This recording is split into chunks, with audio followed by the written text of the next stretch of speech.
saat hidup ni lah segala perit, sakit, sempit kita faham ni belum neraka lagi ni Allah, masih boleh minta tolong kat orang ya Allah, masih ada orang yang baik-baik nak beri perhatian ya Allah. Tapi nanti bila di akhirat kita dah belajar macam-macam. Ya, jadi hari ini sampai kepada bab makanan dan minuman di neraka Jahannam itu. Jadi kalau bab makan dan minum, berpuasa pun tak 24 jam. Macam mana kita menahan diri daripada lapar dan dahaga, azan maghrib kita dah gelujuh makan balik dah. Kan tak ada orang berpuasa 24 jam. Kemudian kalau kita katakan kita hidup hari-hari ni, khususnya ibu-ibu kita ni, Masya Allah, sibuk daripada pagi. Nak sarapan apa ya? Dah buatlah mi gorengnya ke, roti canainya ke, kan sarapan. Nanti belum habis makan lagi bang, tengah hari ni kita nak makan apa? Cerita bab makan je lah muslimat. Nanti belum lagi habis makan tengah hari, malam ni kita nak makan kat mana ya? Subhanallah, itu je lah ceritanya. Maknanya mesti makan. Tapi kena ingat, hidup ni bukan untuk makan. Tapi kita makan ni untuk meneruskan kehidupan. Tak boleh juga kita tak makan. Kecewa berhari-hari sampai menyusahkan diri tak nak makan. Akhirnya badan pun tak sihat, nak bangkit beribadah pun tak kuat, tak boleh juga. Sebab kita hidup bukan bertujuan untuk makan semata-mata, seadanya. Tapi tak makan pun tak boleh. Sebab tu makan pun boleh jadi ibadah. Makan ni hukum asalnya harus. Nak makan, tak makan, suka hati kat hang lah. Ibaratnya macam tu. Tapi makan boleh jadi dapat pahala sunat. Dengan amalan adab-adab yang diajarkan oleh Nabi SAW. Bahkan sahabat-sahabat rahmat Allah boleh jadi haram apa yang kita makan. Jadi semua perkara yang asalnya harus itu boleh bertukar menjadi pahala atau menjadi dosa. Jadi hari ini di neraka gambaran semoga bila mana kita faham melalui apa yang Allah kisahkan tentang makan dan minum dalam Quran, tentang hadis Nabi SAW yang panjang, sahabat-sahabat rahmat Allah, kita mengetahui bahawa ada orang yang diuji tentang makan kat sini tak apalah. Kan kalau tak dapat makan sedap kat sini pun insya-Allah dapat makan sedap di akhirat. Ini yang kita ingat. Kalau kita rasa macam kita disakiti dalam bab rezeki dan sebagainya, tak rasa sakitnya macam yang diceritakan dalam Quran.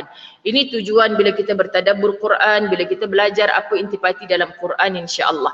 Jadi satu persatu saya dah cari ayat-ayatnya ni, masya-Allah, mudah-mudahan kita dapat rasa. Saya selalu sebut hasil daripada tadabbur, maka leburlah takabbur kita insya-Allah. Allahumma salli ala Sayyidina Muhammad. Baik. Kita baca satu persatu. Ahlan juga yang dalam talian, mari kita kongsi-kongsikan insya-Allah.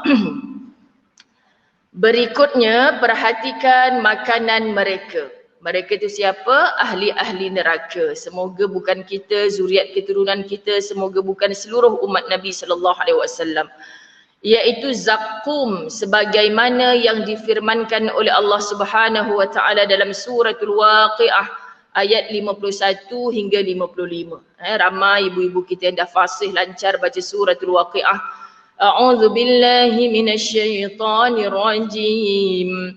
Thumma innakum ayyuhadh-dhallunal mukadzibun لآكلون من شجر من زقوم فمالئون منها البطون فشاربون عليه من الحميم فشاربون شرب الهيم. Kemudian sesungguhnya kamu wahai orang-orang yang sesat lagi mendustakan. Ini antara ciri-ciri orang yang dihumban dalam neraka. Sesat, kerana apa sesat? Allah dah tunjukkan jalan menuju syurga. Dia sengaja memilih jalan ke neraka. Sahabat-sahabat dirahmati Allah. Maka kita yang pilih jalan itu. Dan kenapa dia sesat? Dia mendustakan ayat-ayat Allah.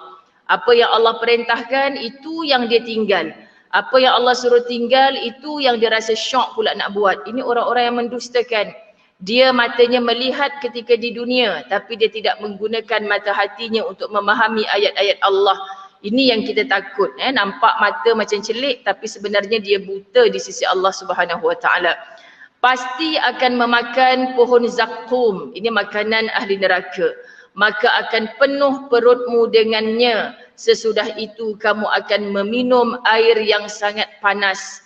Maka kamu minum seperti unta yang sangat haus ketika minum. Maksudnya kita memang lapar, orang-orang dalam neraka tu memang kelaparan. Jadi kalau tak nak makan, muslimat dirahmati Allah, memang dalam kelaparan. Kalau dia nak makan pula, makanannya adalah zakum, memang kehausan. Dan hausnya tu seperti unta, yang unta boleh menahan diri daripada tak minum berhari-hari, tapi sekali minum penuh bonggol dia untuk simpan stok air tu berhari-hari. Jadi maknanya muslimat dirahmati Allah, tak apa jugalah sebab diminumnya mungkin air lopak, air daripada sungai, air daripada tasik.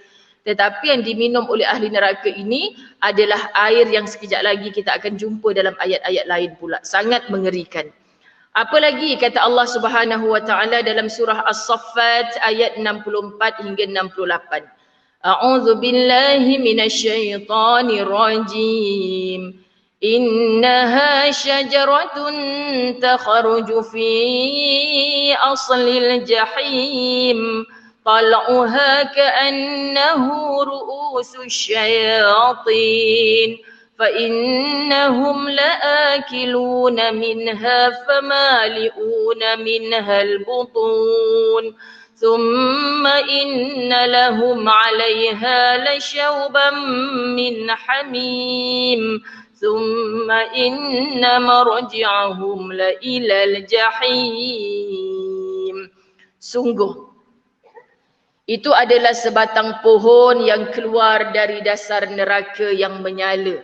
Jenis pokok daripada buah zakum tersebut, mayangnya seperti kepala-kepala syaitan.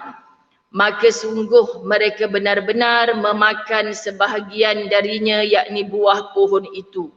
Dan mereka memenuhi perutnya dengan buahnya, yakni zakum.